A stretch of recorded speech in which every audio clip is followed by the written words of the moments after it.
Hi there, Sanbonani Mulweni. Welcome to Fix Channel. If you're new here, please subscribe before the end of the video. If you're returning, thank you for love and support.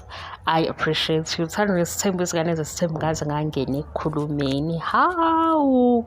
Ngiyaxolisa guys, ivoice yami ngibuye ngimemeze because iflu yenza ukuthi manje ngizwa ngathi ngizozwakala mangimemeza. Enye into uku-attack-wa ngamukelile ukuthi ngizo-attack-a.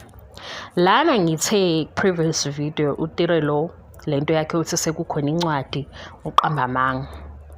Mhlampe ke owami umuzwa ukuthi amanga noma ngingayibonanga live video yakhe.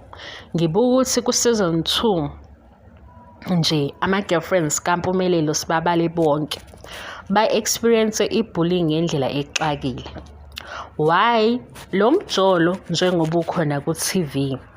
Also ke ngicela ukumenshina lokho. Sikhuluma nge-TV show ngento esiyibukile. So, mawuzofika nokuthi ungezi nama-views based on i-edited version i-TV show, akusho ukuthi umqondo wakho mncane, phuma kimi, please. Kwenze lokho ngoba vele ngikhuluma nge-TV show and kule TV show sibambe leyo nto naleyo nto.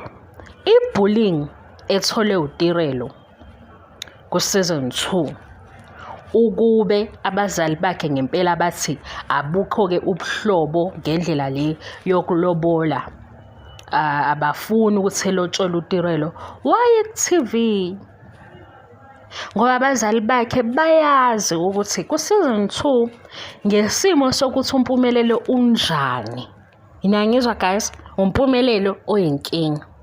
Usiyacela wakaDlamuka indlela ayiyona yiyo eyenza ukuthi abantu begcine bethuke uThando because uThando uwife kaSiyacela.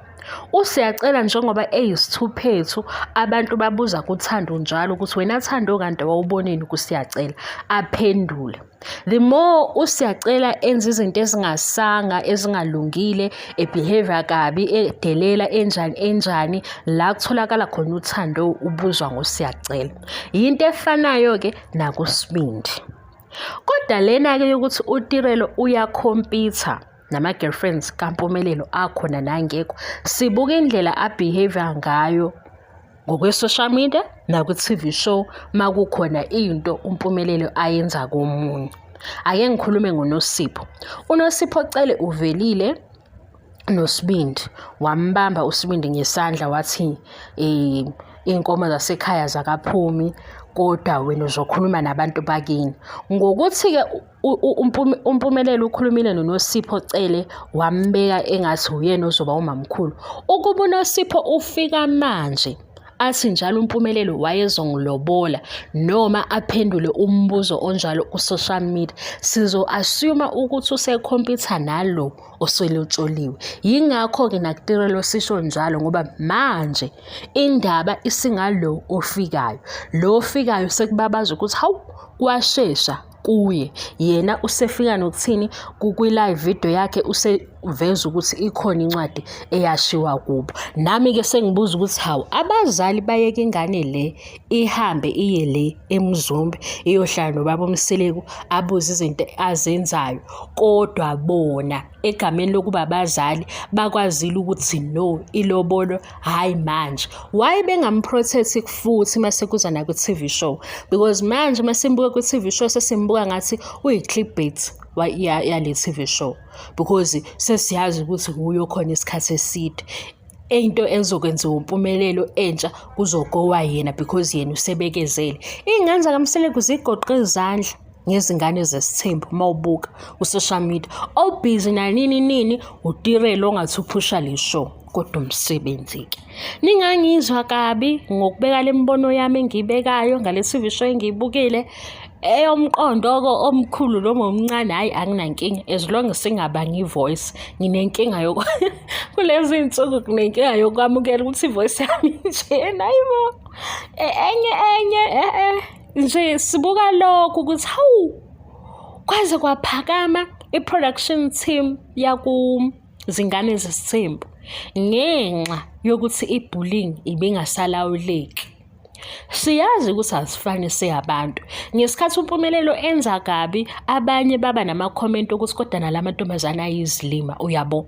Mina ngize ngisho-ke kanjalo ngoba nginento yokuthi below 25 angeke ngikujaje kakhulu ngomjolo, kodwa singabonisana sixoxe ngoba sidlulile lapho.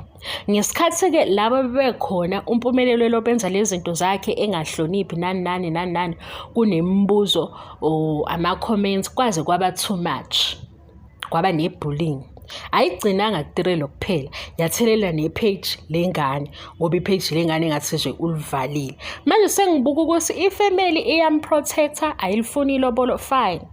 Ku-TV show njengoba evela-ke esevela ngisho esekhuluma noMseleku kodwa ethi uMseleku akalutho kuyena ngoba abanye sebethi kuphela ubabezala wakho kanjani. Ngithi lezi zinto abantu bakwazi ukuyikhuluma ngoba bambonile ku-TV. Manje sesiyibuza ukuthi hawu, bamvumela ukuthi akaqhubeke ashuthe nabo kodwa abafuni ukuthi elotsho. Yabo nje kuyinto nathi sisi-confuse. Vele-ke si-confuse-ekile ngezinto eziningi. Ukuxoxa nge-TV show ngisazoqhubeka nakho. Kodwa-ke imibuzo nje uyabo ngoba usuthi nje iy'ncwadi zimbili usazogcwala futhi okunye. Ngivele into mangizwa into yokuqala efikayo kimi ngiba nemibuzo eminingi. Okunye-ke sesiyasho nje. Ubevele uTirelo engabizelanga ukuba umamkhulu kaSibindi. Ngoba okusho ukuthi bekufanele kuphume labo uSibindi ekuqaleni akababone ezumamkhulu ukuze egcine kube uTirelo. Kodwa hayi ukuthi ubengakufisi naye, uyabo. Ukuthi ku-season 2 waba nendlela yokuthi usesayidini laSibindi kakhulu. Manje nakhona kwaba ngathi angazi ngachaza ngithini ngoba uSibindi lo esimbuka ku-season 2 naloSibindi esimbuka manje kusawumuntu oyedwa, akakashintshi kakhulu. Akakashintshi nje. Nakhona emshadweni sisabuka ukuthi hawu uyagana ngempela uSibindi kuzothiwani, uyabo. And ngokubuka kwethu silalele noma wakhe sibuka ukuthi umama wakhe ethi akungajahi ukuthi ashadwe yini ayibonayo. Ubona ukuthi lapha emqondweni akekho uSibindi emshadweni, akekho ukuthi ukwakhiwa komuzi kuyini. Akazazi izinto ezibalulekile nezingabalulekanga namanje ngoba sengibuza kimi nawe, yini ebalulekile imbewu yakhe nokuthatha ubuntombi? Ngoba mayizothi yena itshitshi lizomenza ukuthi ahlonipheke, kodwa ingane i-product yakhe, imbewu yakhe. Yini yena abuka ukuthi ukuthatha ubuntombi ngoba sengithola intombi kwaziwa mhlawumbe ukuthi-ke ngijola or ngithandana nentombi nto leyo nto izongenza ngibe mkhulu ukunokuthi simbone ehloniphe iy'ngane zakhe, enze izinto ey-right ey'nganeni zakhe. Yini eyimenza acabange kanjalo? Uyaba uthi inkinga uSibindi.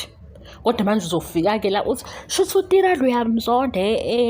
Ngangihleka indaba yeculo, wayebhimba iculo and lela culo nami ngangingazi ukuthi i-gospel noma i-piano. Sengilizwile-ke i-piano. Cha, yabo masingabuyela la uTirelo acula khona ngicela ukuxolisa ngoba ngaphinde ngihleke. Wayelibhimba lela culo ngaze ngayibuza ukuthi i-piano noma i-gospel. Ngaphinde futhi ngahleka nokuthi hawu bamnyekele isikhathi eside kanje ngoba bekufanele nje ethi xola inhliziyo bevale qhubeke okunye. Ave ngizokhuluma kakhulu and ngiphindaphinda iy'nto ey'zodwa ngoba sikhuluma ngabantu abodwa. Manje mase nithi ungakhuluma ngento eyibuke ku-TV, vele ngikhuluma nge-TV show. Baba yini-ke kodwa ningangicasukeli kakhulu yi-TV show. Hhayi yena uSibindi u-wrong Nkosi yami, u-wrong. U-wrong nanokuthi ungidina ngokuthi utholakala ku-Team Tamara. Kodwa yena uye umenzi walezi zinto. Ahamba ayobhiyoza no-Team Tamara bedelela amantombazane. Ungidelela ngokuthi yena indlela enza ngayo shuthi uthi umfana engenza noma yini, engenza umathanda. Hayi. Akusekho okunye guys, bye.